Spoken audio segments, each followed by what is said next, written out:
M3gan is making a killing at the box office, only beaten by Avatar, but is it worth watching? First act is a bit slow, not a whole lot happens. You get a lot of character introductions that don't necessarily go anywhere, like they appear throughout the movie, but they're not vital to the actual introduction of it.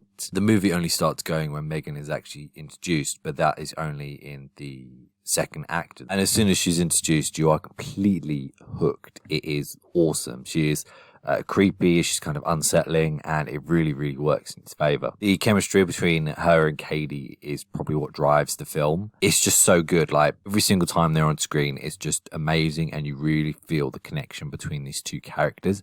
I kind of wish the aunt character got a little bit more to kind of do with Katie, because as she's kind of being the parent figure, I expected her to kind of have like a few emotional moments before the conflict with Megan actually started, but we never really got that. Instead, you kind of got a little bit of an undertone with, you know, Megan is taking over the parenting, she's doing all this, shouldn't you get involved? She's like, nah, it's fine. And then as soon as Megan starts going nuts, she's like, oh, okay. So you don't really get that kind of emotional depth from her. Then you get the third act, which up until like the showcase of Megan and like the launch of her, it was really enticing. It was awesome. It was well paced. And then you get to this third act, and then like suddenly she's gone completely like Child's Play, and it's gone completely nuts. And when I say Child's Play, I literally mean the remake. Like, it is almost identical to the finale of Child's Play. And like, apart from one bit, which I was like, oh yeah, that's awesome. That's cool.